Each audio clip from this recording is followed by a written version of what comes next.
सदगुरु रविदास भी इस ब्रह्मांड का ध्रुव तारा ही है। उन्होंने भी छुआछूत, जातिवाद, संप्रदायवाद को मिटाने का काम किया, इंसान को इंसान बनाने का संदेश दिया, समाज में फैली हुई कुरीतियों को मिटाने का संदेश दिया, आपस की कटुता को मिटाने का संदेश दिया और जाति नहीं कर्म से व्यक्ति को ऊंचा मानने का संदेश दिया। उनका हर कर्म, उनका हर कर्तव्य निराला था। संत रैदास के जीवन की घटनाएं और उनके उपदेशों को जब हम सुनते हैं तो मन गदगद हो जाता है। ऐसे महानतम संत की आज जयंती, और जयंती होती ही जयी पुरुषों की है। सामान्य लोगों का जन्मदिन होता है, पर जयंती सबकी नहीं होती। जयंती का मतलब है जिसने अपने जीवन को जीता है, जिसने अपने मन वाणी इंद्रियों को जीता है, उनकी जयंती होती है। तो ऐसे महानतम संत जिनका एक एक ज्ञान, एक एक आदर्श संपूर्ण मानवता के लिए अमृत के समान है, हम सब उन्हें सिर्फ याद न करें। हमारी समस्या यह होती है कि हम महापुरुषों को उनकी जयंतियों पर याद करते हैं, बाकी दिन हम भूल जाते हैं। जब उनकी जयंती है तो हम उनके भजन गा लेते हैं। ठीक इसी तरह 2-3 महीने बाद ज्येष्ठ पूर्णिमा का पर्व आएगा, सदगुरु कबीर प्राकट्य दिवस आएगा, हम लोग कबीर साहब के भजन गाएंगे, उसके बाद भूल जाते हैं। उससे पहले अन्य महापुरुषों की जयंतियां आई, हमने भजन गाए, उसके बाद भूल गए। गणतंत्र दिवस पर हमने आजादी के गीत गाए, फिर भूल गए। हमारी समस्या यह है कि जिस दिन किसी महापुरुष की जयंती होती है उस दिन हम उनको याद करते हैं, उनके भजन गाते हैं, उसके बाद उनकी वाणियों से हमें कोई खास लगाव शायद नहीं होता है, क्योंकि बाद में तो फिर वही फिल्मी गीत आदमी गाता है, बाद में तो वही फिल्मी गाने गुनगुनाता है। और अब तो हनुमान जी के साथ भी बड़ी बेईमानी हो रही है। आदमी हनुमान चालीसा का पाठ भी अब जल्दी नहीं करता है, बाकी समय वो फिल्मी गीत गाता है, लेकिन हनुमान चालीसा का पाठ भी आदमी तब करता है जब मरघट से गुजर रहा होता है, जब डर लगता है, जब किसी को भय लग रहा हो, तब जय हनुमान ज्ञान गुण सागर जय कपीस तिहुँ लोक उजागर। और जब तक भय नहीं है तब तक हनुमान चालीसा का ध्यान भी नहीं। हम किसी भी चीज का उपयोग अब अपने स्वार्थ के अनुसार करते हैं, हम अपनी सुविधा के अनुसार करते हैं। हमारा जीवन किसी महापुरुष के प्रति समर्पित हो जाए, ऐसा बहुत कम होता है। हम अपने तन मन वचन को गुरु को समर्पित कर सकें, ऐसा बहुत कम होता है। कोई विशेष अवसर आया तो हम श्रद्धा दिखा देते हैं, वरना फिर उसी अश्रद्धा में जीते हैं, उन्हीं कुरीतियों में जीते हैं, उन्हीं आडंबरों में जीते हैं। महापुरुषों की जयंतियों पर हम उनके नाम लेते हैं, जयकारा लगाते हैं, गुणगान करते हैं, लेकिन कोशिश नहीं करते हैं कि उनका ज्ञान हमारा ज्ञान बन सके, कोशिश नहीं करते हैं कि उनका आदर्श हमारा आदर्श बन सके। ये तो ऐसा ही है जैसे पड़ोसी के खेत में बढ़िया धान की फसल हो और कोई आदमी बैठ के प्रशंसा करे कि वाह क्या फसल है, और खूब प्रशंसा करता रहे और अपने खेत में वो कुछ भी ना करे, तो जब धान की फसल कटेगी तो अपने खेत में तो घास है, घर में क्या आएगा। दूसरे के खेत की फसल की प्रशंसा करते करते हम थकते नहीं, लेकिन जब धान कटाई होगी तो जिसके खेत में धान की फसल है उसके यहाँ तो धान का अंबार लग जाएगा। लेकिन अगर हमने सिर्फ प्रशंसा ही किया है, उससे शिक्षा लेकर अपने खेत में धान बोया नहीं, तो हमारे खेत में घास ही घास होगा। हम महापुरुषों के नाम के जयकारा लगाते हैं, हम महापुरुषों की वाणियों को रटते हैं, लेकिन हम कहते हैं सदगुरु कबीर महान है, रैदास महान है, बुद्ध महान है, महावीर महान है। वो तो महान है ही, हम नहीं कहेंगे तो भी। हम सुबह उठें और कहें सूरज में बहुत गर्मी है, नहीं कहेंगे तो क्या वो ठंडा हो जाएगा? सूरज में गर्मी है तो है, हम कहें चाहे ना कहें। ये हमें जानना है कि जैसे सूरज अपना प्रकाश से संसार के अंधेरे को मिटाता है, ऐसे ही हम अपने भीतर ज्ञान के उजाले से अपने भीतर के अंधेरे को मिटाएंगे। अगर हमारे भीतर कोई सीख मिलनी चाहिए तो ऐसी मिलनी चाहिए। प्रकाश सदैव अंधकार को मिटाता है, सद्गुरु संतों का ज्ञान हमारे जीवन के अंधकार को मिटाता है। हम प्रशंसा में लग जाते हैं, वो बड़े महान, वो बड़े महान। महान तो हैं ही, अगर उनकी महानता हमारे जीवन में नहीं आई, उनका आदर्श हमारे जीवन में नहीं आया, तो क्या मतलब हुआ? तो आज ऐसे महानतम संत सद्गुरु रविदास जी की जयंती, उनके जीवन की कई घटनाएं हैं। वे कहते थे कि कोई व्यक्ति जाति से बड़ा नहीं होता। सद्गुरु कबीर का और उनका वाणी एकदम मिलता जुलता है, कहीं कोई अंतर नहीं। साहेब ने भी कहा कि जाति से कोई बड़ा नहीं होता। एक ही त्वचा हाड़ मल मूत्रा, एक रुधिर एक गुदा, एक बूंद से सृष्टि रची है, को ब्राह्मण को शूद्रा। साहब कहते थे कि ये सृष्टि पूरा एक ही जैसी है, सबके अंदर एक ही प्रकार का खून है, मांस है, हड्डी है, फिर अलग कैसे हो गया? एक ही बूंद से सृष्टि की रचना हुई, फिर कोई ब्राह्मण, कोई शूद्र, कोई क्षत्रिय कैसे हो गया? और साहब तो कहते थे, मानुष तेरा गुण बड़ा, ए मनुष्य तुम्हारा गुण बड़ा है। ये मांस काम नहीं आएगा, ये जातियां काम नहीं आएगी। अगर गुण को तुमने सुधारा है, अपने भीतर सद्गुण धारण किया है, तो महान हो। यही बात गुरुदेव रैदास जी ने भी कहा कि जीवन में अगर आपने कर्म पवित्र किया है, अगर आपका मन पवित्र है, तो आप महान हैं। अगर आपका कर्म छोटा हो गया, आपका कर्म गंदा हो गया, तो आप शैतान हैं। वे कहते थे, अगर कोई व्यक्ति ऊंचे कुल में जन्म लिया है और उसकी करनी नीच है, तो उसका चरण मत छूए। अगर कोई चंडाल भी है, कर्म महान है, तो उसका चरण छू सकते हैं। गोस्वामी जी ने कहा ना, पूजी विप्रशील गुणहीना, शूद्र न गुणगण ज्ञान प्रवीणा, कि पंडित अगर चरित्र से भ्रष्ट भी है तो पूजनीय है, और शूद्र अगर गुण ज्ञान से प्रवीण है तो वो पूजनीय नहीं है। इसी साखी में संत रैदास जी की एक वाणी है कि ब्राह्मण को न पूजिए जो होवे गुणहीन, पूजिए चरण चंडाल को जो होवे ज्ञान प्रवीण। कि कोई ब्राह्मण है अगर गुणहीन है, उसकी पूजा मत करिए। इसलिए मत पूजिए कि वो ब्राह्मण कुल में जन्म लिया है। यदि उसका कर्म ब्राह्मण का नहीं है, उसका कर्म श्रेष्ठ नहीं है, उसकी पूजा नहीं होनी चाहिए। लेकिन कोई चंडाल है, जिसे लोगों ने चंडाल कह दिया, सदगुरु कबीर की नजर में तो सब इंसान है, कोई चंडाल नहीं। चंडाल जो कर्म जिसका चंडाल का है, जिसका कर्म पवित्र है, वो चंडाल कहाँ? वो तो ब्राह्मणों का ब्राह्मण है, वो तो श्रेष्ठ है। संत रैदास जी कहते हैं, ऐसे व्यक्ति का चरण छू लीजिए, कोई दिक्कत नहीं। वे कहते हैं, गुण के आधार पर, सद्गुण के आधार पर, कर्म के आधार पर व्यक्ति महान होता है, जाति से कोई महान नहीं होता। जाति तो रावण की भी ब्राह्मण की थी, कर्म गंदा किया, राक्षस बन गया। माता सबरी जाति की भीलन थी, कर्म महान किया, राम जी द्वार पर पहुंच गए। जातियां मायने नहीं रखती। शास्त्र यही कहता है कि जिसका कर्म महान है वो महान है।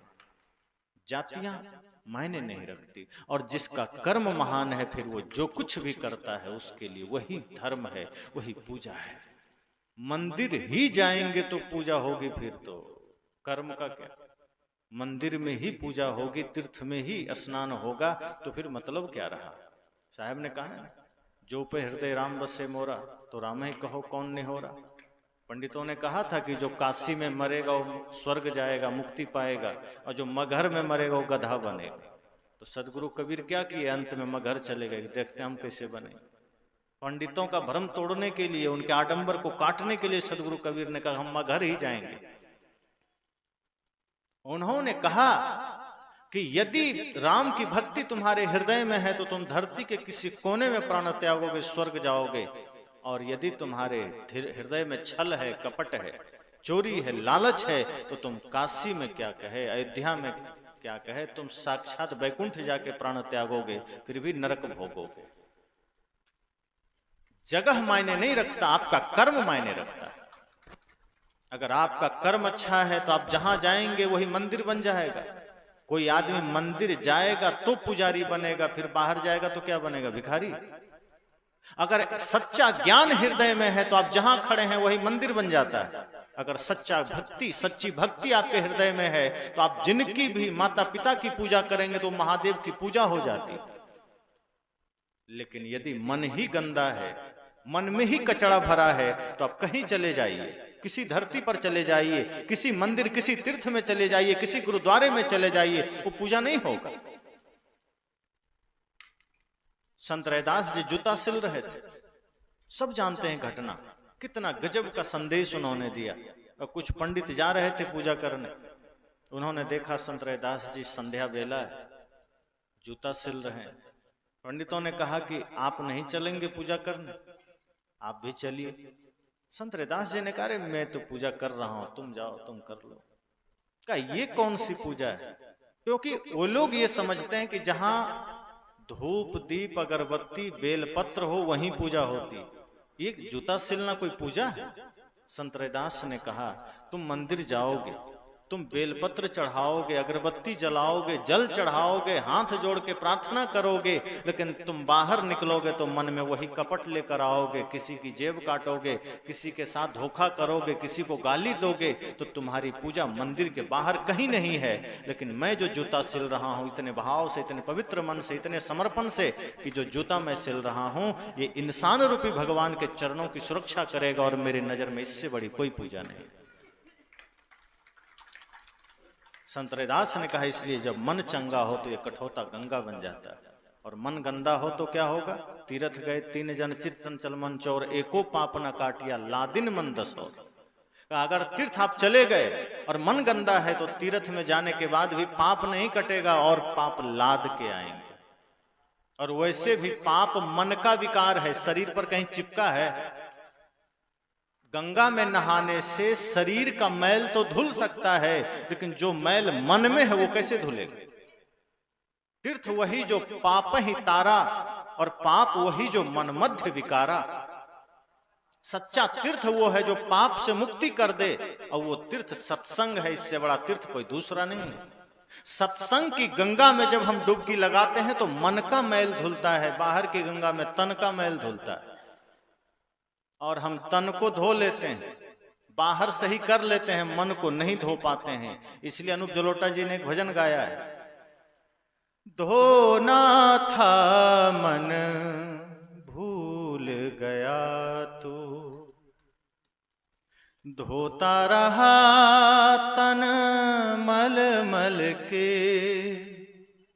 घर का ईश्वर भूल गया तू, तीरथ करता चल चल के, धोना था मन भूल गया तू।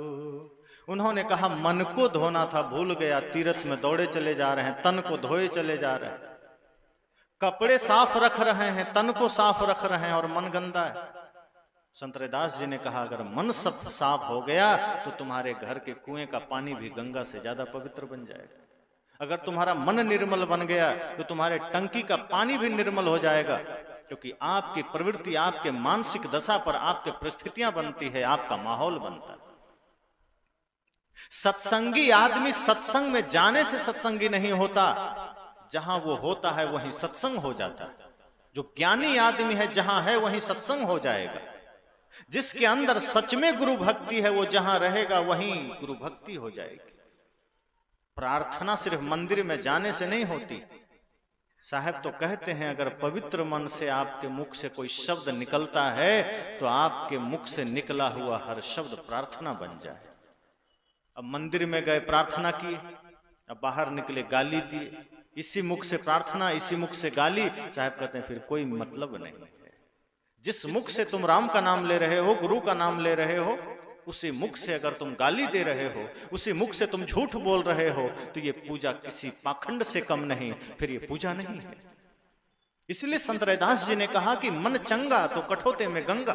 तुम मंदिर जाओगे, पूजा करोगे, लेकिन पूजा करके जब घर लौटोगे तो पत्नी से झगड़ा करोगे, भाई से झगड़ा करोगे, दुकान पर बैठोगे तो डुप्लीकेट माल बेचोगे, तराजू से कम तौलोगे, 11 महीना बोले बम और प्रतिदिन तौले कम, यही चलेगा तुम्हारा। 1 महीना तुम बोल बम बोलोगे और बाकी समय तुम कम तौलोगे, यही है। राम हरे राम, 2 अंडा सुबह शाम, यही तुम्हारी प्रवृत्ति है, यही तुम्हारी पूजा है कि राम राम करोगे और अंडा सुबह शाम दोनों टाइम चाहिए। जय मैया दुर्गे और हर दिन एक मुर्गे, यही तुम्हारी प्रवृत्ति है। संत रैदास ने कहा फिर ये पूजा नहीं, ये पाखंड है। अगर तुम किसी भी भगवान के नाम पर पाखंड कर रहे हो। एक आदमी जय हनुमान ज्ञान गुण सागर पढ़ रहा था और हाथ में तंबाकू रगड़ रहा था। संत ने कहा तुम हनुमान चालीसा पाठ कर रहे हो या हनुमान जी को रगड़ रहे हो? कम से कम तंबाकू तो मत खाओ। लोग परिक्रमा करने जाते हैं वृंदावन का, अयोध्या का, और आप देखेंगे परिक्रमा मार्ग पर बीड़ी, तंबाकू, गुटखा, गांजा के दुकान लगे होते हैं। आदमी परिक्रमा करने जाता है और गांजा पी के परिक्रमा करता है, सिगरेट पीकर परिक्रमा करता है, तंबाकू खा के परिक्रमा करता है। सोचिए वो भगवान को छल रहा है कि खुद को छल रहा है? धोखा किसको दे रहा है? वो कहता है सर्वत्र भगवान है, तो सर्वत्र भगवान है तो क्या भगवान तुम्हारी उस नासमझी को नहीं देख रहे होंगे जब तुम गलत कर रहे हो? संत रैदास ने कहा मन निर्मल होना जरूरी है। मन गंदा हो गया तो पूजा पाखंड हो जाएगा। मन निर्मल है तो आपका हर कृत्य पूजा बन जाएगा। जहां जहां डोलो सो परिक्रमा, जो कुछ करो सो पूजा। सदगुरु कबीर ने कहा कि यदि आपका मन निर्मल है तो मंदिर छोड़ो, शौचालय साफ करो, कोई पूजा है। अगर मन निर्मल है तो गुरु और भगवान के लिए ही नहीं, सास ससुर पति के लिए भोजन बनाओगे, वही प्रसाद है। प्रसाद क्यों कहा जाता है आश्रम के भोजन को, मंदिर के भोजन को? क्योंकि उसमें श्रद्धा समाहित है, उसमें प्रेम समाहित है। घर में जो भोजन बनता है कभी खिन्नता में बन रहा है, कभी उदासी में बन रहा है, कभी झगड़ा हो गया क्रोध में बन रहा है। दीवार में लिखा है जैसा खाओगे अन्न वैसा बनेगा मन। बहुत बड़ी बात है। हमारे ऋषियों ने अन्नम ब्रह्म कहा है कि अन्न ब्रह्म है, उसका अपमान मत करिए।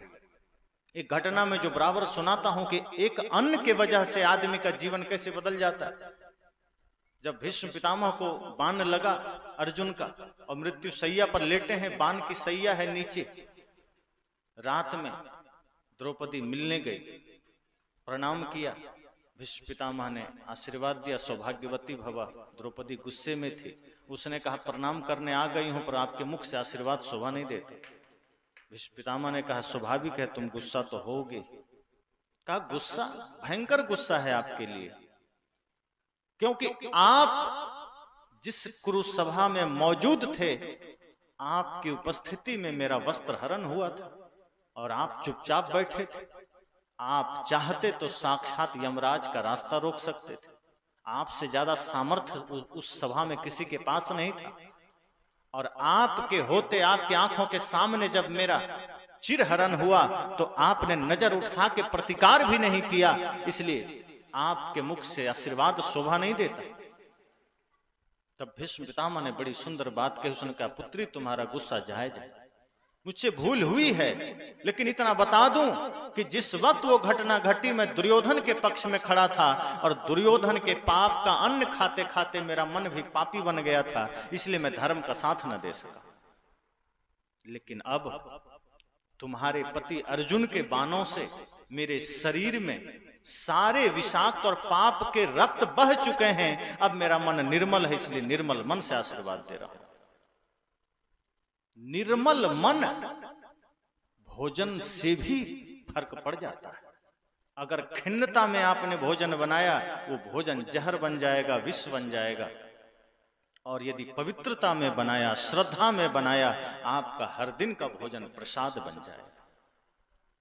बहुत मसाले मत डालिए, कोई बात नहीं, घी मत डालिए, कोई बात नहीं, लेकिन संत जन कहते हैं जब भोजन बनाओ उसमें श्रद्धा और प्रेम जरूर डालो। और जिस दिन आपने भोजन में श्रद्धा और प्रेम का प्रयोग किया, आपका भोजन फिर अमृत भोजन बनेगा, प्रसाद बनेगा, और जो उस प्रसाद को ग्रहण करेगा हर आदमी गदगद होगा, मन निर्मल होगा। तो संत रैदास जी ने कहा कि मन अगर आपका गंदा है तो आप मंदिर चले जाओ तो भी पूजा नहीं है, गिरजाघर चले जाओ तो भी नहीं है, प्रार्थना नहीं है। मन गंदा है तो तीर्थ में भी चले जाओ, क्या मिलेगा? गंगा में डुबकी लगा लोगे, क्या करो? आके तो फिर वही गंदा बोलना, मुख में राम बगल में छुरी, मुख में राम राम चलेगा, पीछे कल्पना चलेगी किसकी जेब काटनी, मुख में प्रार्थना चलेगा और भीतर कपट जाल चलेगा शकुनी के। सदगुरु कबीर कहते हैं, जह जह डोलो सो परिक्रमा, जो कुछ करो सो पूजा। कहा जब मन निर्मल होगा ना तो आपका हर काम पूजा बन जाएगा, फिर आपके मुख से निकला हुआ हर शब्द प्रार्थना बन जाएगा। कोशिश ऐसी करिए कि ये जो मुख है, ये पवित्र मुख है, ये शरीर एक मंदिर समझिए। ऋषियों ने कहा देह देवालय सौच्यते, या देह ही देवालय, बाहर कोई देवालय, बाहर का देवालय आपके कारण देवालय, बाहर का शिवालय आपके वजह से है, बाहर का मंदिर आपके वजह से है, लेकिन जिस दिन यह तन मंदिर बन गया, समझना फिर इसमें परमात्मा का निवास हो जाएगा। मंदिर में हम बहुत गए पर तन यह मंदिर नहीं बना, व्यर्थ शिवालय में जाना यदि मन शिव सुंदर नहीं बना। मंदिर तो बहुत गए, तन मंदिर बना के मंदिर चले गए और तन कबाड़ खाना बना हुआ है। जैसे ये मंदिर है, इसके गेट पर अभी कोई कचड़ा धर दे तो आप लोग घुसेंगे, पुजारी या जो संत जी हैं डांटेंगे कि क्या आप करते हैं, मंदिर को गंदा रखा। लेकिन हर आदमी अपने शरीर रूपी मंदिर को गंदा रखा है, मुख में झूठ बोल रहा है, मुख से गलत खा रहा है, नशा कर रहा है, मुख का द्वार ही गंदा कर रखा है, मस्तिष्क गंदा है, मन गंदा है, मुख का द्वार गंदा है। कहां से परमात्मा आएगा? जब हृदय रूपी आंगन ही साफ नहीं किया तो सदगुरु का आगमन कैसे होगा? तुमने आंगन नहीं बुहारा, कैसे आएंगे भगवान? अब तक गंदा पड़ा द्वारा, कैसे आएंगे भगवान? बाहर का आंगन में झाड़ू लग गया, सफाई हो गई, और हृदय रूपी आंगन में कचड़ा भरा है। साहब ने कहा जहां जहां डोलो सो परिक्रमा, जो कुछ करो सो पूजा। और जब मन निर्मल हो तो आपका हर कर्तव्य पूजा बन जाता है। फिर आप स्कूल में अगर शिक्षक हैं तो आप पूजा कर रहे हैं, फिर आप दफ्तर में नौकरी कर रहे हैं, आप पूजा कर रहे हैं, आप खेत में किसानी कर रहे हैं, आप पूजा कर रहे हैं, आप दुकान चला रहे हैं, आप पूजा कर रहे हैं। जब आपका मन निर्मल हो जाता है फिर कोई कर्म पूजा नहीं है कि नहीं है, सब पूजा है, सारे कर्म पूजा है। एक आदमी ने कहा तो फिर हम चोरी करते हैं तो पूजा नहीं है? साहब ने कहा ये कुतर्क है, क्योंकि निर्मल मन से चोरी हो ही नहीं सकती। अगर निर्मल मन है तो कोई झूठ बोल ही नहीं सकता।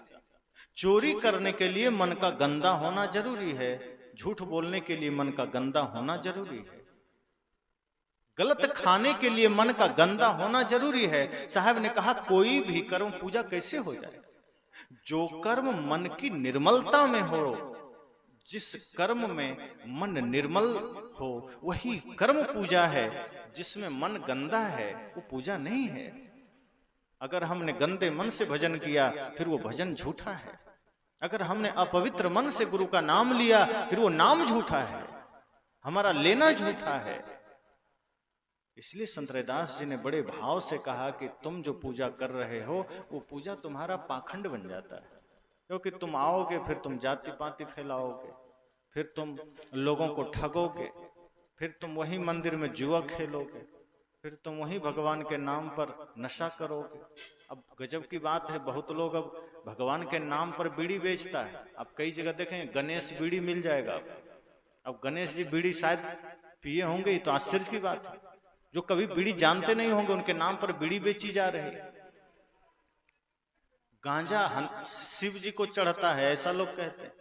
एक शिव भक्त ने कहा कि मैं गांजा इसलिए पीता हूं कि शिव जी को गांजा चढ़ता है, नहीं पीऊंगा तो उनका अपमान हो जाएगा। मैंने कहा किस शास्त्र में लिखा है शिव जी गांजा पीते थे? उसने कहा सुना है इसलिए मैं गांजा पी लेता हूं। मैंने कहा चलो ठीक है, मान लिया तुम्हारी बात, कि शिव जी को गांजा चढ़ता था, वो गांजा पीते थे, तुम पीते हो, तो शिव जी जहर भी पिए थे, एक आध बार तुम भी ट्राई करो और राम नाम सत्य हो जाएगा। अपनी सुविधा के अनुसार काम करते हो। शिव जी तो गले में सांप भी रखते थे, तुम भी रख के देखो। आदमी सिर्फ अपनी नाकामी को छिपाने के लिए भगवान का नाम आगे रख देता है। जानता है शिव जी आके थोड़े बताएंगे मैं पीता नहीं था, वो भी जानता है वो आके नहीं बताने वाले, तो उनके नाम पर कुछ भी लिख दो। अपनी मन की भड़ास लिख दिया और नीचे लिख दिया श्री कृष्ण। कृष्ण ने भले ना कहा हो कुछ, लेकिन साबित करना है, लोगों को धोखा देना है, तो अपनी बात लिख दिया, नीचे लिख दिया ऋग्वेद। अपनी बात लिख दिया, नीचे लिख दिया सदगुरु कबीर। अब भले सदगुरु कबीर ने कही ना हो बातें, लेकिन महापुरुषों के नाम पर हम अपने मन की भड़ासें लिख देते हैं और लोगों पर थोप देते हैं। देखो साहब ने कहा कि देखो राम ने कहा है, कृष्ण ने कहा है, बुद्ध ने कहा है। साहब कहते हैं गंदे मन में यही होता है, जब मन गंदा हो तो यही होता है, गंदे ख्याल आएंगे, गंदे चिंतन आएंगे, फिर हम गलत करेंगे और हम थोप देंगे कि ऐसा लिखा है, फिर नशा करेंगे, बोल देंगे वहां होता है। मांस खाता है आदमी, बकरा चढ़ाता है माता देवी दुर्गा को, मूड़ी सिर काट के चढ़ा दिया और फिर उतार के ले गया घर, बना के खा लिया। चूंकि आदमी को बकरा का मांस पसंद है इसलिए बकरा चढ़ा रहा है। अगर उसको ये रहता कि नहीं देवी माँ को ही खिलाना है, वो कुत्ता भी चढ़ा देता। कि लोग कुत्ता काट के चढ़ा देते हैं क्योंकि जानता है कुत्ता खाना नहीं है, खाना बकरा है, तो वो बकरा चढ़ा रहा है। जैसा भगवान है वैसी पूजा करते हैं। अब किसी आदमी को शुगर है, वो भगवान के लिए हलवा बना रहा है तो उसमें चीनी नहीं डालता है, बिना चीनी का हलवा भगवान को चढ़ा रहा है। उस भले आदमी को कौन समझाए शुगर भगवान को थोड़े, शुगर तुम्हें। अगर पक्का बोध हो जाए कि नहीं भगवान खाएंगे ही, तो वो तो चीनी डाल के चढ़ाएगा ना। और वो जानता है भगवान को खाना नहीं है, उनके नाम पर हमें ही गटकना है, तो वो चीनी हटा लेता है कि कहीं मुझे फिर डॉक्टर के यहाँ जाना ना पड़ जाए। इतना भरोसा भी नहीं भगवान पर। हम अपनी नासमझियों को भगवान का नाम दे देते हैं, हम अपनी मूर्खता को भगवान के मत्थे चढ़ देते हैं कि बस तुम ही सहारा हो, तुम ही संभाल लेना। साहब ने कहा ये सब गंदे मन का लक्षण है। इसलिए जब मन निर्मल हो जाता है सत्संग के द्वारा, गुरु ज्ञान के द्वारा, ध्यान के द्वारा, क्योंकि सवाल तो होगा ना मन निर्मल कैसे करें, बहुत बात कर रहे हैं निर्मल निर्मल कैसे होगा। साहब ने कहा यही सत्संग गंगा में होगा, ध्यान के द्वारा होगा। शुद्ध आहार लीजिए, गुरु में आस्था रखिए, कभी भी अपनी सांसों का गलत इस्तेमाल मत करिए। एक एक श्वास बीत रहा है, एक एक पल हमारी आयु निकलती चली जा रही है, हम गलत करते चले जा रहे हैं। हमने आज तक अपने जीवन में अपनी सांसों का सदुपयोग किया नहीं है ना। शायद तो कहते हैं श्वास श्वास में नाम लो, वृथा सांस मत खो, ना जाने इस सांस का आवन हो ना हो। साहब कहते हैं अरे 1 घंटे सत्संग नहीं करना, ये 4 घंटे का सत्संग नहीं करना। साहब कहते हैं 24 घंटे सत्संग करना। श्वास श्वास में गुरु का नाम लेना। एक भी श्वास अगर खाली गया, उस श्वास में आप पाप कर लेंगे, उस श्वास में आपसे भूल हो सकती है। इसलिए साहब कहते हैं तन से काम और मन से राम कहें कबीर सरे दो काम। वो कहते हैं मन में राम चलता रहे, मन में सतनाम चलता रहे, मन में गुरु का नाम चलता रहे, गुरु का स्मरण मन से चलता रहे, श्वास में चलता रहे, और हाथ से सेवा करते रहो। जब श्वास श्वास में गुरु का नाम चलता रहेगा, ये हाथ कभी किसी के साथ बुरा नहीं कर सकता। जब श्वास श्वास में गुरु का भजन चलता रहेगा, आपका कदम कभी शराब खाने की ओर नहीं जा सकता। जब हम गुरु को विसार देते हैं, गुरु का नाम लेना छोड़ते हैं और कचड़ा जैसे ही मन में लाते हैं, शराब खाने की ओर हमारा कदम चला जाता है, फिल्म की ओर हमारा मन चला जाता है। आप देखिए कोई फिल्म लगा दीजिए शहर में नया, आदमी फर्स्ट शो पहला ही दिन दौड़ के देखना चाहता है। कहीं फ्री का चीज बंटवा दीजिए, कोई राशन पानी बंटवा दीजिए, आदमी अगर 5 दिन का कैंप लगा है, पहला दिन दौड़ के लेना चाहता है, लेकिन 4 दिन का सत्संग रख दीजिए, आदमी कहता है पहला दिन क्या करेंगे, तीसरा दिन चलेंगे। सांसारिक सामान लेना हो तो हम पहला दिन पहले ही घंटा भीड़ में घुस के ले लेते हैं, क्या पता बचे ना बचे।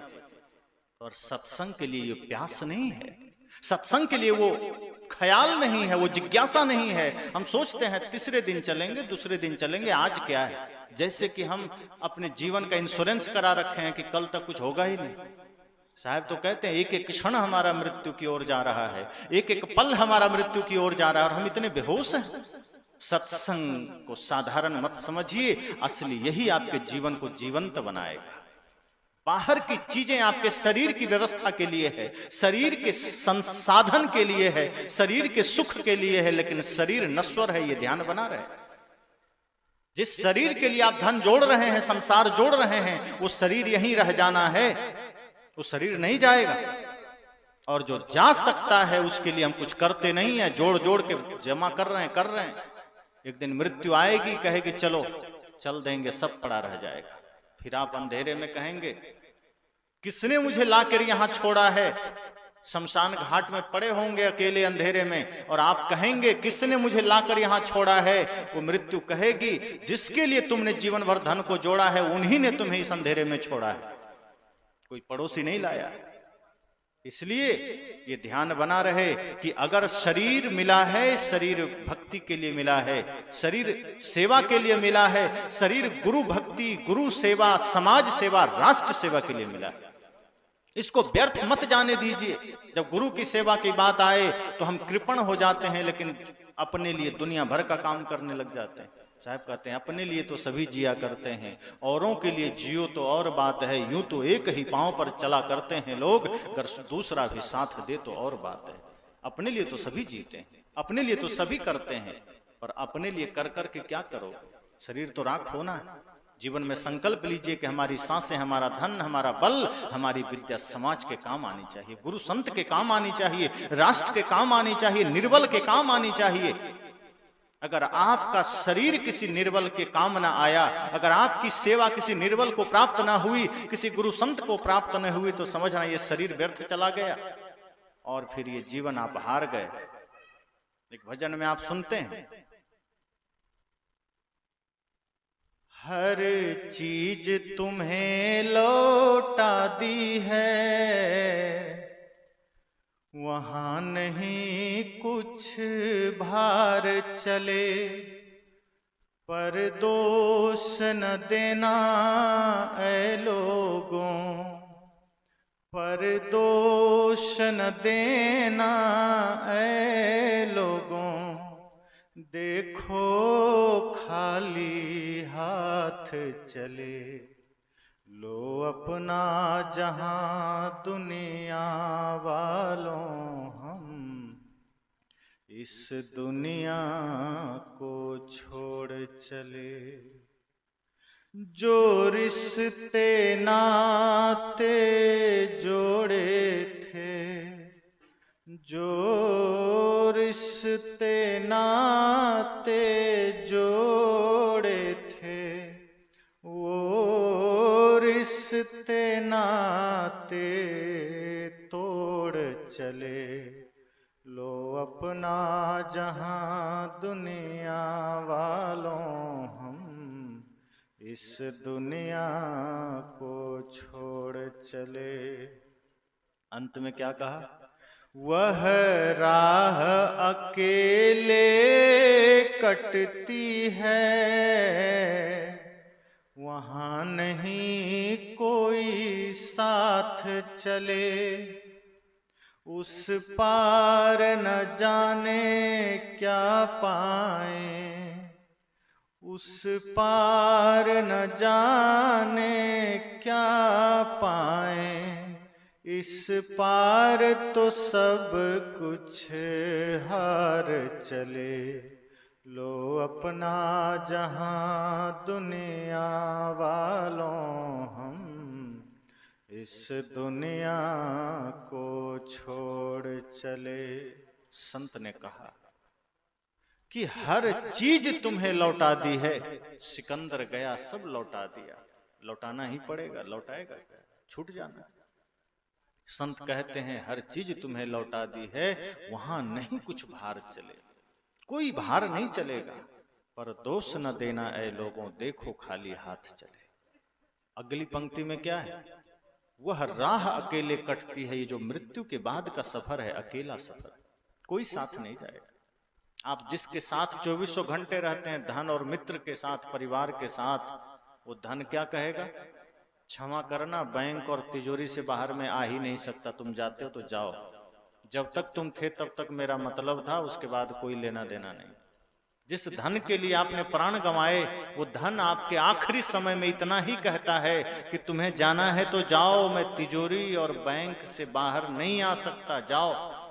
जीव निराश हो जाता है, सोचता है इसके लिए मैंने मेहनत की और ये साथ नहीं दे रहा है, इस धन के लिए मैंने प्राण गंवाए, अपनों से विवाद किया, भाई से झगड़ा किया, 2 नंबर काम किया, छल किया, कपट किया, और आज ये धन मेरा साथ छोड़ रहा है।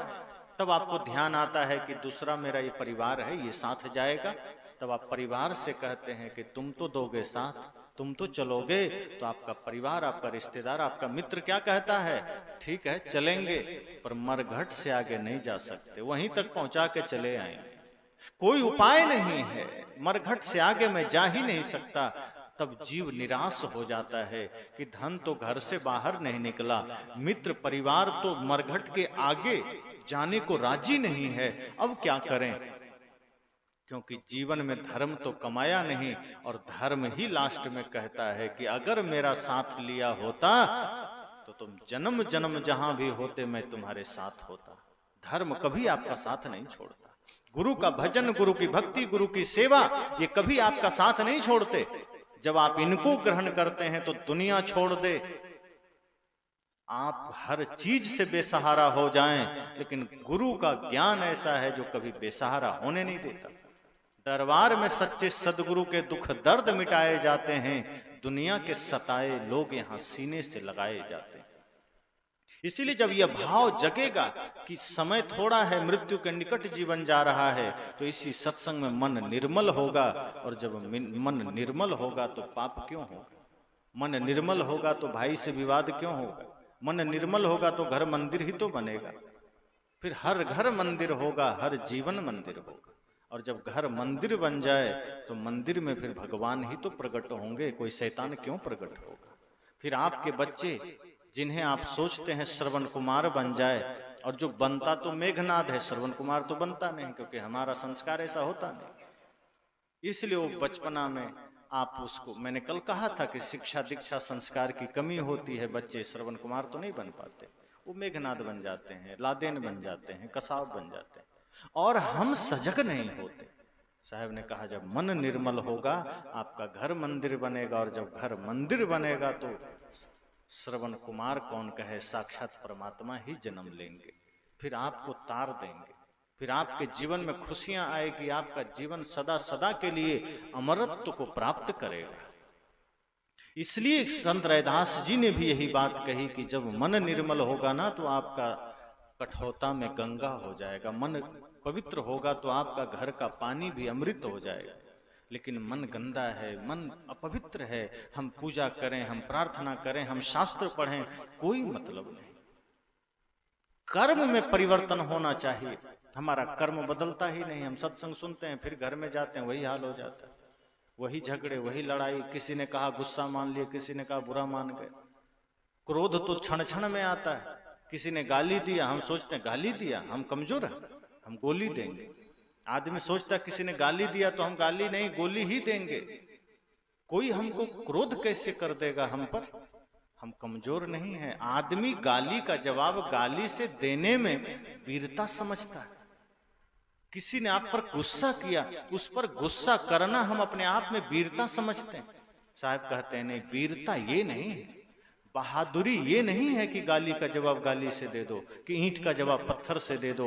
साहब कहते हैं गाली का जवाब अगर गीत से दे सको ये बहादुरी है, अगर ईंट का जवाब फूल से दे सको ये बहादुरी। जो तो को कांटा बुबे ताही बुबे तू फूल, तो ही फूल को फूल है वाको है त्रिशूल। साहब ने कहा अगर कोई कांटा बोया उसने अपना परिचय दिया, आप क्यों कांटा बो रहे हैं? आप क्यों उसके मार्ग में अवरोध पैदा कर रहे हैं? साहब कहते हैं अपने संस्कार में रहिए, अपने नियम में रहिए, अपने धर्म में रहिए, अपने भक्ति में रहिए। कोई कुछ करे ये मत सोचे कि सामने वाला भक्ति करेगा तो हम भी भक्ति करेंगे। सामने वाला करे ना करे, सामने वाला खाया कि नहीं खाया आदमी सोचता है, अपना खा लेता है। लेकिन जब भक्ति में जीना हो, धर्म के पथ पर चलना हो, तो सोचता है और भी लोग चलेंगे तो हम भी चलेंगे। धर्म का मार्ग ऐसा है, ज्ञान का मार्ग ऐसा है, किसी की आशा मत करिए, आप चलना शुरू कर दीजिए, शायद आपसे प्रेरणा लेके दूसरा भी चल दे। इसमें मेरा तेरा नहीं चलता है, ये धर्म का मार्ग है। यहाँ हम चलेंगे तो हमारे कर्म बदलेंगे, हमारे कर्म निर्मल होंगे, उसका फल हमें मिलेगा।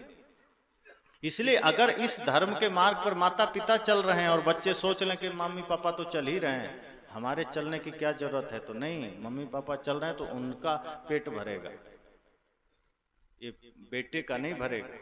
माता पिता धर्म कर रहे हैं तो बच्चे को भी करना पड़ेगा। अगर एक आदमी ने पूजा किया तो दूसरे को भी करना पड़ेगा। ऐसा नहीं कि घर से एक आदमी कर दिया तो सबका हो गया। ये तो ऐसा ही है कि मोबाइल चार्जिंग में हम अपना लगाएं और फुल इनका हो जाए, ऐसा थोड़े होता है। हम अपना मोबाइल चार्ज करेंगे, हमारा ही बैटरी फुल होगा, उनका लगाएंगे वो उनका होगा। अब सिर दर्द हमें है, मैं कहूँ गोली खा लीजिए तो कोई बात है? धर्म का पथ है। जब शरीर का रोग एक के उपचार से दूसरे का नहीं मिटता तो मन का पाप कैसे मिट जाएगा? उसके लिए खुद को साधना करनी पड़ेगी, खुद को मन को रगड़ना पड़ेगा। गुरु धोबी शिष्य का पड़ा, साहब ने कहा फिर गुरु रूपी धोबी के पास जाना होगा और अपने इस जीवन रूपी कपड़े के दाग को मिटाना होगा, क्योंकि प्रकृति ने शरीर निर्मल दिया था। ध्यान रखिए, हमने दाग बाद में लगाए। जन्म लिए बच्चों को देखिए, मन में निर्मलता है, सौम्यता है, पवित्रता है, इसलिए बच्चे को भगवान का रूप कहा। लेकिन बाद में उसमें जातिवाद का दाग लगा दिया, संप्रदाय का दाग लगा दिया, छुआछूत का दाग लगा दिया, गाली का दाग लगा दिया, हिंसा का लग गया, छल कपट का लग गया, काम क्रोध लोभ मोह का दाग लग गया। और वैसा ही प्रकृति को हम लौटा देते हैं। अगर आपने किसी से गाड़ी मांगा, अब तो सबके पास गाड़ी हो गई, पहले जब गाड़ियां कम होती थी तो लोग बाइक मांग कर ले जाते थे कहीं, तो जो देता था वो आदमी कहता था जैसा दे रहा हूं जिस कंडीशन में वैसा ही लौटाना। अगर कोई गलती या कोई गड़बड़ी गाड़ी में हो गई तो ठीक करा के देना। तो अगर आप ले जाते थे, सावधानी से लाते थे, वैसा ही दे देते थे। अगर कुछ हो गया तो आप ठीक करा के देते थे। प्रकृति ने हम सबको शरीर दिया, कैसा पवित्र दिया ना। बच्चे को देखिए, निर्मल है, पवित्र है, आंखों में सौम्यता है, निर्मलता है। इसलिए तो भगवान का प्रकृति ने शरीर दिया निर्मल, प्रकृति ने शरीर दिया पवित्र, लेकिन हमने उसमें दाग लगाते लगाते शरीर को बना दिया कचड़ा। शरीर हो गया कुरूप, आंखों में आ गई क्रूरता, जिन आंखों में सौम्यता थी उसमें क्रूरता आ गई, और हम उसी हालत में शरीर को लौटा देते हैं। तो ये इंसाफ हुआ क्या? ईमानदारी हुई? प्रकृति ने जैसा दिया था अगर वैसा शरीर को लौटा दिया तो समझना आपका जीवन सार्थक हुआ, तो समझना आपका इस धरती पर आना सार्थक हुआ। इसलिए साहब की वाणी है ना, ध्रुव प्रहलाद सुदामा ने ओढ़ी, शुकदेव ने निर्मल कीनी, चदरिया शुकदेव ने निर्मल कीनी, दास कबीर ने ऐसी ओढ़ी,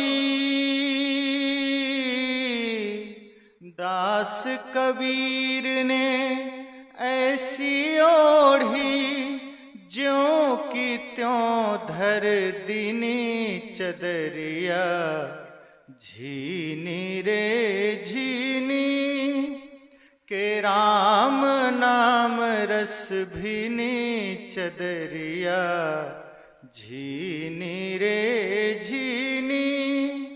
साहब ने कहा कि इस शरीर रूपी चादर को ध्रुव ने भी ओढ़ा, प्रहलाद ने भी ओढ़ा, सुदामा ने भी ओढ़ा। दाग लगे पर दाग को धोया, निर्मल किया। साहब ने कहा लेकिन मैंने ऐसा ओढ़ा कि दाग लगने ही नहीं दिया, जैसा का वैसा लौटा दिया। और हम लोग साहब की भक्ति कर रहे हैं, दाग लगाए जा रहे हैं। राम का नाम जप रहे हैं, दाग लगाए जा रहे हैं। काम का, क्रोध का, लोभ का, नफरत का, घृणा का। दाग क्या है? मन में जो विकार है वही दाग है, मन में जो गंदगी है वही दाग है। और यदि हमने उसे धो दिया, उसे पवित्र कर दिया, उसे निर्मल कर दिया, तो समझ जाना कि हमने ज्यों का त्यों धर दीनी चदरिया, फिर प्रकृति को हमने वैसा ही लौटा दिया। और यही ईमानदार आदमी का काम है। बेईमान अगर बनना है तो दाग लगाइए, चले जाइए। प्रकृति को गंदा करके दे दीजिए। जैसे कई जगह होता है, लोग होटल में जाते हैं ना तो साफ सुथरा मिलता है, लास्ट में इतना गंदा करके भागते हैं कि अब पैसा लिया धोने वाला जाने। तो ये ईमानदारी नहीं है। पैसा लिया इसका मतलब अपनी पहचान बनाकर मत जाइए, व्यवस्थित करके जाइए, ताकि पैसा भी लगे तो बाद में वो आदमी देखे तो कि कैसा आदमी रहा था। वो ये ना सोचे कि आदमी नहीं जानवर रह के गया था। हम वैसा ही करके जाते हैं। अपनी अवस्था, अपनी व्यवस्था का परिचय हर जगह दीजिए, अपने व्यवस्थित मन का परिचय हर जगह दीजिए। कोई क्या करता है मत देखिए। सड़क से लेकर घर, घर से लेकर मंदिर, मंदिर से लेकर बाजार, हर जगह सावधानी जरूरी है, हर जगह सजगता जरूरी है, हर जगह निर्मलता जरूरी है। तो जब यह काम होगा तो सत्संग 2400 घंटे हो जाएगा। अभी हम सत्संग स्थल में सत्संगी हैं, बाहर फिर हम सत्संगी कहाँ होते हैं। जो भी बात है, कई लोग कहते हैं अरे सत्संग तक में ठीक है, कलयुग है, कौन अभी धर्म का पालन करता। अभी कहाँ ये सब चलता है, सब शास्त्रों की बातें। साहब ने कहा शास्त्रों की नहीं, ये जीवन की बात है। कलयुग, सतयुग, द्वापर, त्रेता ये कोई अलग अलग नहीं है। आदमी जिस भावना में जीता है ये युग उसी समय निर्मित हो जाते हैं। अगर हम सत्य में जी रहे हैं, सतयुग है, हम सतयुग, त्रेता, द्वापर, कलयुग को तो हर क्षण जी रहे हैं। जहां हम प्रेम में जी रहे हैं त्रेता है, जहां हम भक्ति भाव में जी रहे हैं द्वापर है, जहां हम थोड़ा कचड़ा में आ गए, थोड़ा सा निंदा चुगली में आ गए तो कलयुग आ गया। हम इस तरह से कह सकते हैं। ऐसा थोड़े है कि सतयुग था तो पाप नहीं था, कि त्रेता था तो पाप नहीं था। लोग शास्त्रों की उदाहरण देते हैं कि नहीं सतयुग में तो पाप ही नहीं था। तो वही हम आज कहते हैं कि अरे कलयुग है इसलिए पाप है, कौन क्या करे। कलयुग है इसलिए पाप तो होगा ही होगा। सतयुग थोड़े है जो पुण्य ही पुण्य रहेगा। तो एक बात ध्यान दे दीजिए, सतयुग में पुण्य ही पुण्य नहीं था, बिल्कुल भी नहीं था। क्योंकि शास्त्र के अनुसार अगर आप विचार करें तो गीता में श्री कृष्ण ने क्या कहा, यदा यदा ही धर्मस्य ग्लानिर्भवति भारत अभ्युत्थानम अधर्मस्य तदात्मानं सृजाम्यहम् परित्राणाय साधूनां विनाशाय च दुष्कृताम धर्म संस्थापनार्थाय संभवामि युगे युगे। उन्होंने क्या कहा कि जब जब धर्म की हानि होती है तब तब मैं धरती पर मनुष्य शरीर धारण करके आता हूं। इस लाइन से क्या सिद्ध होता है कि जिस युग में जब ज्यादा पाप रहता है तब वो अवतार लेकर आते हैं। और अब आप गिनती कर लीजिए, सतयुग में 4 अवतार है। तो जब पुण्य ही पुण्य था तो 4 अवतार आए क्यों? क्योंकि कृष्ण तो कह रहे हैं जब पाप बढ़ता है तब मैं आता हूं। इसका मतलब सतयुग का चारों चरण पाप ही पाप था। और 4 अवतार कौन कौन से हैं? मछली, कछुआ, बराह और नरसिंह, है ना सतयुग के 4 अवतार। तो कृष्ण कहते हैं जब पाप बढ़ता है तब आता हूं। तो सतयुग में कौन सा पाप था जो 4 अवतार हुए? जब पुण्य ही पुण्य था तो 4 की जरूरत क्यों पड़ी? और त्रेता में 3 चरण पुण्य है, 1 चरण पाप। तो 1 अवतार की जरूरत है तो 3 हो गए। वामन, परशुराम और राम, 1 की जरूरत थी, 3 आ गए। अब द्वापर में आधा पाप आधा पुण्य, तो कृष्ण बलराम मान लो ठीक है, मामला द्वापर का थोड़ा ठीक। कलयुग चारों चरण पाप से भरा पड़ा है और अभी तक भगवान का था पता नहीं, कहीं कोई अवतार नहीं। और हम हाथ जोड़े बैठे रहे कि भगवान आएंगे तो कल्याण करेंगे, तो होगा। अपने मन को ही भगवत्ता में लगाना होगा, अपने भीतर की ही शक्ति को जगाना होगा। लोग कहते हैं कि प्रहलाद को बचाने के लिए भगवान खंभा फोड़ के निकल गए। ये तर्क की बात है, जरा विचार करिए। प्रहलाद का झगड़ा पिता से था, कोई सामाजिक और राष्ट्रीय झगड़ा था क्या? पारिवारिक झगड़ा था ना। लेकिन उस झगड़े में भगवान आ गए और गुरु गोविंद सिंह के 2 बच्चे दीवार में चुनवा दिए गए राष्ट्र के लिए। भगवान कहां थे? क्यों नहीं आए? भगत सिंह को फांसी हो रही थी, भगवान कहां थे? देश के लिए वो मर रहे थे। कहने का मतलब है कि कृष्ण भी कहते हैं कि आत्मा ही परमात्मा है। उपद्रष्टानुमंता च भारता भोक्ता महेश्वर परमात्मेति चाप्युक्त देहस्मिन् पुरुषः परः। कि अगर आप किसी बाहर परमात्मा की प्रतीक्षा में है, कोई नहीं आएगा। अगर समाज में कोई संकट है, परिवार में कोई संकट है, राष्ट्र पर कोई संकट है, तो राम हमें बनना होगा। चलो राम के पद चिन्हों पर अब इतिहास बदलना होगा, अब हमें ही वो राम तत्व जगाना होगा, अब हमें ही वो सामर्थ्य जगाना होगा। और साहब ने तो कहा है, करू बहिया वाला अपनी छाड़ बिरानी आस। साहब तो कहते हैं स्वावलंबी बनो, प्रावलंबन की बैसाखी लेकर कब तक दौड़ते रहोगे?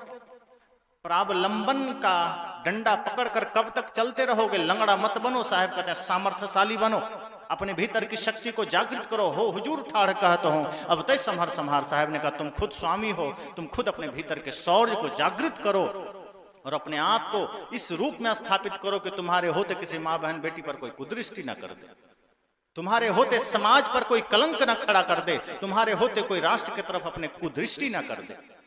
अगर ऐसा है तो आपके भीतर ही राम है, आपके भीतर ही लक्ष्मण है, आपके भीतर ही कृष्ण है, वरना बाहर हाथ जोड़े रह जाएंगे। और कृष्ण भी कहीं होंगे तो सिर पर हाथ रख के बैठे होंगे कि मैं तो तुम्हारे भीतर हूं, तो मुझे बाहर खोज रहे हो। अपनी निकम्मापन को छिपाने के लिए हम बाहर के भगवान से प्रार्थना करते हैं कि कर दो, और बाहर भगवान ही नहीं, बाहर प्रतीक होते हैं, बाहर स्मारक होते हैं, बाहर निशानियां होती है सीखने के लिए। अगर मूर्ति में भगवान होता, मूर्ति में ही राम होते, कृष्ण होते, तो कोर्ट को फैसला न करना पड़ता, राम जी खुद कर लेते। फिर कृष्ण जन्मभूमि जो आज भी मस्जिद के नीचे है, उसको इतना लंबा केस न लड़ना पड़ता, काशी विश्वनाथ के लिए लड़ाई न करनी पड़ती, राम मंदिर के लिए लड़ाई न करनी पड़ती। इसका मतलब है कि राम हमें बनना होगा। चलो राम के पद चिन्हों पर अब इतिहास बदलना होगा। तो साहब ने भी तो यही कहा, लेकिन लोग कहते हैं कबीर तो हिंदू विरोधी हो गए, राम विरोधी हो गए। कबीर भी तो यही कह रहे हैं कि अपने भीतर की शक्ति को जगाइए। धर्म स्थापना करना है तो आप ही को सुदर्शन चक्र भी उठाना होगा और आपको ही मधुर प्रेम की बांसुरी भी उठाना होगा। पर हम थोड़ा उल्टा कर देते हैं। सदगुरु कबीर कहते हैं कि क्रोध का सुदर्शन चक्र सीमा पर जरूरी है, बॉर्डर पर, जहां देश का दुश्मन आंखें गड़ाए खड़ा है कि कब थोड़ा सा ढील मिलेगा और हम देश में घुस करके कोहराम मचा देंगे, वहां आपके सुदर्शन चक्र की जरूरत है। और अपने बीच, अपने समाज में, अपने देशवासियों के लिए प्रेम की मधुर बंसी की जरूरत है। वहां प्रेम का गीत गाइए, अपनों से मत लड़िए। हम उल्टा कर बैठे, सीमा पर हम बंसी बजाने लगे ताकि आतंकवादी घुस जाए, और अपनों के लिए सुदर्शन चक्र उठा लिए। भाई से झगड़ा, माता से झगड़ा, पिता से झगड़ा, सास से झगड़ा, बहू से झगड़ा। साहब ने कहा सुदर्शन चक्र वहां रखो, बॉर्डर पर, यहां नहीं, क्योंकि वहां अगर आपने कुछ किया वो धर्म बन जाता है, वही काम आप यहां किए ये अधर्म बन जाता है। अगर यहां किसी की हत्या कर दो 302 का मुकदमा बन जाएगा, और बॉर्डर पर हमारे जवान अगर 1000 आतंकवादी को मार दे तो जय जयकार होगा और मेडल मिल जाएगा। वो हत्या फिर पाप नहीं, हत्या तो दोनों हत्या है ना। अगर हत्या ही पाप होता तो जवान अगर जिस आतंकवादी को मारता वो भी पाप होता। लेकिन देश की सेवा का ध्येय लेकर अगर किसी दुष्ट को मारा तो वो पाप नहीं है। लेकिन गंदा मन से अगर हमने अपने समाज में किसी को गाली भी दिया तो ये पाप है। इसलिए साहब ने कहा कि जगह के अनुसार धर्म तय हो जाता है। अगर सीमा की सुरक्षा का ध्येय है तो वहां बलिदान भी धर्म बन जाता है और किसी का वध भी धर्म बन जाता है। और यदि स्वार्थ के कारण आत्महत्या किया है तो यह अधर्म है, और स्वार्थ के लिए किसी का गला काटा है तो यह भी अधर्म है। इसलिए साहब कहते हैं अपनी शक्ति को जगाइए, विवेक को जगाइए। हम शक्ति भी कई बार जगा लेते हैं, विवेक नहीं जगता तो हम दिमाग का हमारा काम नहीं करता। कहाँ ज्ञान का उपयोग करना है, कहाँ विज्ञान का उपयोग करना है, कहाँ धर्म का उपयोग करना है, नहीं कर पाते। इसलिए साहब ने कहा विवेक जरूरी है, अपनी शक्ति को भी जगाइए, विवेक को भी जगाइए। तो ये जीवन बड़ा थोड़ा है और हम सबको समझना है, हम सबको देखना है कि इस थोड़े से जीवन में हमें अपने हर कर्तव्य को निभाना है, प्रेम में जीना है, नफरत क्यों पालना। इतनी छोटी सी जिंदगी हमारी है, छोटी सी, बहुत बड़ी नहीं है। 100 साल भी कितना है, अनादिकाल के जगत में 100 साल की आयु कुछ नहीं है। और अब तो 50 साल की आयु लोगों की हो गई है। वैसे तो पता ही नहीं, कोई 5 में चल देता है, कोई 10 में चल देता है, कोई 20 में चल देता है। पर साहब कहते हैं अगर छोटी सी भी आयु है, उस आयु में सजग रहिए, काम ऐसा कीजिए, काम वो कीजिए कि फिर से जग में ना आना पड़े। वो काम कीजिए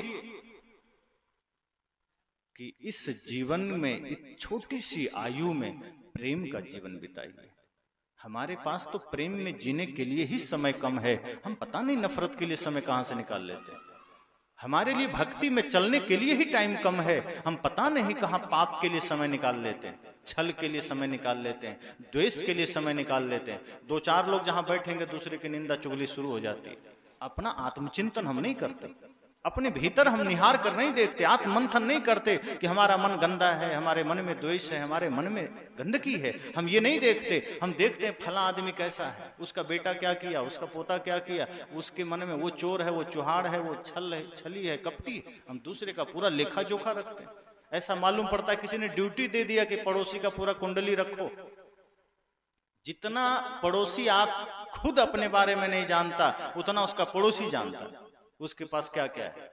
यही हमारी समस्या है कि हम दूसरे के बारे में जानना चाहते हैं। साहब कहते हैं अपने मन को जानो, अपने मन को देखो। आपका मन आपको प्रतिपल गंदगी में ले जा रहा है, आपका मन सदैव भक्ति मार्ग से दूर कर रहा है, आपका मन गुरु भक्ति से दूर कर रहा है। और आप इसी मन के अधीन होकर शरीर को प्रधानता देते हुए आप संसार इकट्ठा करते जा रहे हैं। न गुरु की सेवा कर रहे हैं, न संत की सेवा कर रहे हैं, न समाज की, न राष्ट्र की, न बच्चों को सही शिक्षा संस्कार दे रहे हैं। इसलिए सजग हो जाना है। ये सत्संग आपके जीवन के समस्याओं का समाधान है, ये सत्संग आपके जीवन के प्रश्नों का उत्तर है। अगर हम सत्संग में आए और सत्संग से हमारे जीवन में कोई बदलाव नहीं आया तो सत्संग में आना व्यर्थ। हम थाली रखा हो भोजन का और हम सिर्फ देखते रहें तो पेट नहीं भरेगा, उसको ग्रहण करना पड़ेगा। सत्संग हमारे सामने है और हम सत्संग को हृदय में धारण नहीं करते। सत्संग में हम आ जाते हैं, सत्संग हमारे अंदर नहीं आता, और यही गलती हो जाती है।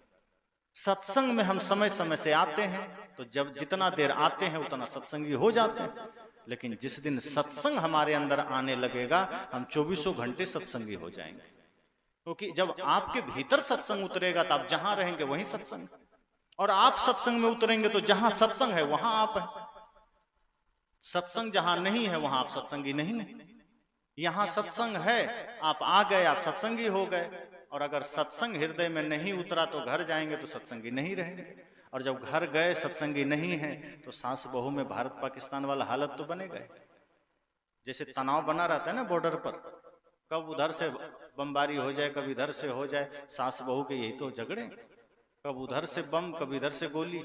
और भाई भाई के बीच चीन भारत का स्थिति, दोनों एक दूसरे को हड़पना चाह रहा है। चीन हड़पना चाह रहा है, भारत रोकना चाह रहा है। यही भाइयों के बीच चल रहा है। बड़ा भाई सोचता है कब मौका मिले 1 इंच हम इधर से ले लें, छोटा भाई सोचता है हमको थोड़ा ज्यादा मिल जाए। राम और भरत की कहानियां गाते रहेंगे और एक दूसरे पर केस मुकदमा करते रहेंगे। यही हमारी प्रवृत्ति। इसलिए साहब ने कहा नहीं, मन को निर्मल करो। और जब मन निर्मल होगा तब आप समझेंगे कि जीवन थोड़ा है, क्यों पाप में लगाना। क्योंकि मन निर्मल हो गया तब फिर आपका श्वास श्वास में नाम लो, फिर आप हर श्वास नाम लेंगे, फिर आपका कोई भी श्वास व्यर्थ नहीं जाएगा, फिर आपका कोई भी श्वास फिजूल नहीं जाएगा। फिर हर श्वास आप पवित्रता को धारण करेंगे, हर श्वास में समाज की सेवा, गुरु की सेवा, राष्ट्र की सेवा करेंगे। पवित्र जीवन जीना राष्ट्र की सेवा ही। आपके मन वचन कर्म से किसी को कष्ट न हो, राष्ट्र की ही सेवा है। आपके द्वारा समाज में आदर्श स्थापित हो, राष्ट्र की ही सेवा है। और हमारी संस्कृति बड़ी विराट रही। महान महान संत इस मिट्टी में आए, वीरता का संदेश दिया, समता का संदेश दिया, साधना का संदेश दिया, ज्ञान का संदेश दिया। आज हम किस मार्ग पर जा रहे हैं? मैं, मेरा, तेरा से ज्यादा हम बढ़ ही नहीं पाते। इसलिए यह सत्संग साधारण नहीं होना चाहिए। सत्संग कभी साधारण होता भी नहीं। सदगुरु कबीर का सारा ज्ञान यथार्थ ज्ञान है। एक व्यक्ति ने पूछा कि साहब की कौन सी वाणी से हम मोक्ष को पाएंगे? एक संत ने बड़ा सुंदर जवाब दिया कि सदगुरु कबीर की एक एक वाणी मोक्ष की वाणी है, मुक्ति की वाणी है। एक शब्द गुरुदेव का ताका अनंत विचार, थाके मुनिजन पंडिता वेद न पावे पार। उन्होंने कहा कि सदगुरु का तो एक एक वचन वेद से भी बड़ा है, भारी है, जल्दी कोई इसका पार नहीं पाता। महत्व तो ये नहीं है कि हम 4 घंटा सुन रहे हैं, महत्व है कि उस 4 घंटे में अपने लायक हमने क्या सुना, वो शब्द जो हमारे जीवन को बदल सकता है वो हमने सुनना है, वो हमने ग्रहण करना है। एक घटना, एक बात से जीवन बदल जाता है, बहुत की जरूरत नहीं है। तुलसीदास जी का जीवन एक शब्द में बदल गया कि जितना प्रेम इस चाम से कर रहे हो, अगर राम से किया होता जीवन बदल जाता। बस एक लाइन में गोस्वामी जी, गोस्वामी तुलसीदास बन गए। भर्तृहरि का जीवन बदल गया एक शब्द से। बुद्ध का जीवन 4 घटना से बदल गया। रत्नाकर का जीवन एक घटना से बदल गया। हम तो न जाने कितने शब्द सुनते हैं, कितनी घटनाएं देखते हैं, कितने लाशें देखते हैं, हमारे मन पर कोई असर नहीं पड़ता। साहब कहते हैं मन पर असर पड़ना चाहिए, सजग हो जाइए। बेहोशी में होते हैं इसीलिए असर नहीं पड़ता। जैसे कोई व्यक्ति को ऑपरेशन होता है ना, तो बेहोश कर दिया जाता है ताकि उसको दर्द का असर ना हो, काटे उल्टे तो असर ना हो। हमने भी अज्ञानता का ऐसा विष पान किया है, अविद्या का, माया का ऐसा विष पान किया है कि हम पर असर ही नहीं होता, उल्टा हो गया। ऐसा ज्ञान अमृत ग्रहण कीजिए कि माया का असर ना हो। लेकिन माया का इतना असर हो गया कि ज्ञान का नहीं हो रहा, उल्टा हो गया। तो बहुत ही सौभाग्य का समय होता है जब हमें सदगुरु कबीर जैसे महान संत का सत्संग मिलता है। आज संत रैदास जी की जयंती है। उन्होंने भी समाज को दिशा दी है, उन्होंने इस समाज को ज्ञान का मार्ग दिया, छुआछूत को मिटाया। ये भारत जो छुआछूत की जंजीरों में बंधा है, आज भी बहुत ऐसे जगह है जहां जातिवाद के नाम पर बड़ी बड़ी प्रतिभाओं को दबा दिया जाता है और आदमी ऊंचे कुल का घमंड लेकर खड़ा हो जाता है कि मैं तो ऊंचा हूं तो मैं पूजनीय हो ही गया। लेकिन साहब ने कहा, संत रैदास जी ने, कि नहीं भाई, ऊंचा मन का निर्मलता तय करेगा, ऊंचा आपका मन का पवित्रता तय करेगा कि कौन ऊंचा है।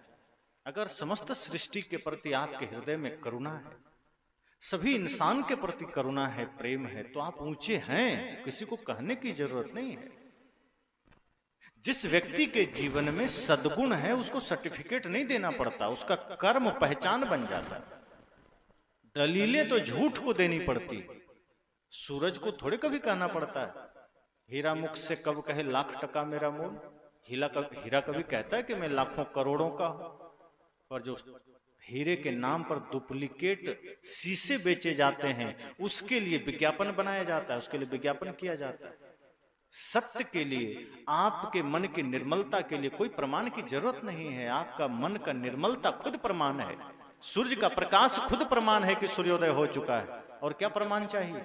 इसी तरह जब हृदय में भक्ति जागृत होगी, ज्ञान जागृत होगा, किसी प्रमाण की आवश्यकता नहीं। आपका कर्म, आपका विचार तय कर देगा। आपकी श्रद्धा आपके विचारों में दिखना चाहिए। अगर आपके भीतर श्रद्धा है गुरु के प्रति तो आपके कर्म में दिखना चाहिए। और कर्म कर रहे हैं खोटा और श्रद्धा है मन में तो दिखेगा, पता चलेगा। तो श्रद्धा का अर्थ है, आपकी भक्ति का अर्थ है कि आपके कर्म में दिखे। मेरी श्रद्धा है कि मैं किसी को बहुत अच्छा शरबत पिलाऊं और मन ही में मन रखा रहूं, और कोई आ जाए तो मैं उसको पानी भी ना पूछूं, तो श्रद्धा पता चलेगा। श्रद्धा परिलक्षित ही तब होता है जब वो हमारे कर्म में उतरता है। भक्ति का पता ही तब चलता है जब उस अनुसार से हम कर्म करते हैं, और मन की निर्मलता का पता तब चलता है जब हमारा चिंतन, हमारा वचन, हमारा कर्म सब सही हो जाता है। अब कोई पाप कर रहा है, कहे नहीं नहीं ये तो मेरा हाथ कम कर रहा है, मेरा मन तो बड़ा निर्मल है। तो मन निर्मल होगा तो हाथ मन से बाहर जाएगा। अगर हमारा मन निर्मल हो जाए, कोई आदमी शराब के दुकान पर बैठा रहे, कोई कह रहे तुम शराब के दुकान पर बैठे हो, नहीं नहीं वो मेरा पैर यहाँ बैठा है, मेरा मन तो बड़ा निर्मल है। तो जब मन निर्मल होगा तो पैर आपको शिवालय की ओर ले जाएगा, देवालय की ओर ले जाएगा, गुरु के पास ले जाएगा, शराब की ओर नहीं ले जाएगा। पैर का इतना मजाल है कि खुद से चला जाए। मन की आज्ञा के बिना आपका पैर, आपका हाथ, आपकी आंख कहीं नहीं जा सकता। ये आंखें वहीं जाती हैं जहां मन ले जाता है, ये कान वही सुनते हैं जो मन सुनाना चाहता है। इसी तरह अगर गुरु के प्रति सच्ची श्रद्धा है तो वो श्रद्धा आपकी भक्ति, आपके कर्मों में दिखेगी, आपके भाव में दिखेगा। लेकिन हम गुरु की श्रद्धा भाव कहते कहते अपने जीवन में भक्ति उतारते ही नहीं। वही छल, वही प्रपंच, वही कुटिलता जीवन में धारण कर लेते हैं। वही परिवार के झगड़े, वही समाज के झगड़े का हिस्सा बन जाते हैं। हम समाज उत्थान का हिस्सा ही नहीं बन पाते, हम राष्ट्र निर्माण का हिस्सा ही नहीं बन पाते। हम अपने कर्म से समाज विध्वंस का कारण बन जाते हैं, परिवार टूटने का कारण बन जाते हैं। और यही है हमारे भीतर की कुटिलता का प्रमाण, कि बाहर से सत्संग है, भीतर कुटिलता है तो क्या होगा, सब खंडित होता चला जाएगा। इसलिए संत कहते हैं कि आप जीवन में संकल्प लीजिए कि ये शरीर राष्ट्र निर्माण में सहायक बनेगा, बाधक नहीं बनेगा, भक्ति में सहायक बनेगा। और जब भक्ति में सहायक बनेगा तो समझना मुक्ति पा लिए। और मैंने कहा ना कि उस पार न जाने क्या पाए, इस पार तो सब कुछ हार चले। किसी को पता है कि अगला जन्म क्या मिलेगा और क्या पाएंगे, मनुष्य शरीर मिलेगा कि कुत्ता मिलेगा कि गधा वाला शरीर मिलेगा, किसी को पता नहीं। साहब कहते हैं कि उस पार न जाने क्या पाए, ये जीवन इतना बढ़िया मिला था कि इसको नहीं सजाया, इसको नहीं संवारा, अगले की चिंता कर रहे हो, अगला पता नहीं क्या मिलेगा। तो अगले का पता नहीं और इस पार तो सब कुछ हार चले। ये जो जीवन, ये शरीर मिला था अवसर, इसको भी पाप में बिता करके, अंधश्रद्धा में बिता करके, गंदगी में, कुटिलता में बिता करके चले गए तो ये भी हार गए। और उधर का पता नहीं, उस पार ना जाने क्या पाए, इस पार तो सब कुछ हार चले। ये जीवन हारने के लिए नहीं मिला, जीत कर जाने के लिए मिला। मैंने कल कहा था, जीत कर वो जाता है, जीत कर वही जाता है जिसने मन निर्मल किया, जिसने गुरु की सेवा की, जिसने समाज की सेवा की। फिर वो आदमी जंजीरों में बंध के नहीं जाता, फिर वो उसे काल बांध कर नहीं ले जाता, फिर वो आदमी सिंहासन पर बैठ कर जाता है, सम्मानित होकर जाता है। तो सदगुरु कबीर का यह अद्भुत वचन, कबीर जब हम पैदा हुए जग हंसे हम रोए, ऐसी करनी कर चलो हम हंसे जग रोए। कहा जब जन्म लिए लोग हंसे थे और बच्चा रोया था। बच्चा जब जन्म लेता है रोता है, नहीं रोया तो लोग रुलाते हैं कि पता नहीं क्या हो गया। अगर जन्म लेते ही हंसने लगे तो लोग अचंभित हो जाएंगे, राक्षस पैदा हो गया। इसलिए बच्चा रोए तो समझो कि ठीक है, मामला अच्छा है। उसके बाद साहब कहते हैं ठीक है, वो मामला आपके हाथ में नहीं था, जन्म लिए रोए, पर अब मृत्यु रोते रोते नहीं। मैंने कल कहा था ना कि अगर जन्म रोते रोते हुआ तो पछताते पछताते जिया और रोते रोते मर गया तो समझो हार के चले गए। साहब ने कहा नहीं, ऐसा मत करना। श्वास श्वास में गुरु का नाम याद रखना, हर श्वास में गुरु का नाम स्मरण रखना। कभी भी मन पाप में नहीं जाएगा, कभी भी कर्म आपका पाप का नहीं होगा, फिर धर्म का कर्म होगा, मन निर्मल होगा। और जब ये सब होगा तब हम हंसे जग रोए, फिर हंसते हुए जाएंगे और संसार रोएगा, फिर सिंहासन पर चढ़कर जाएंगे। इसलिए ऐसा ही जीवन हम सबका हो।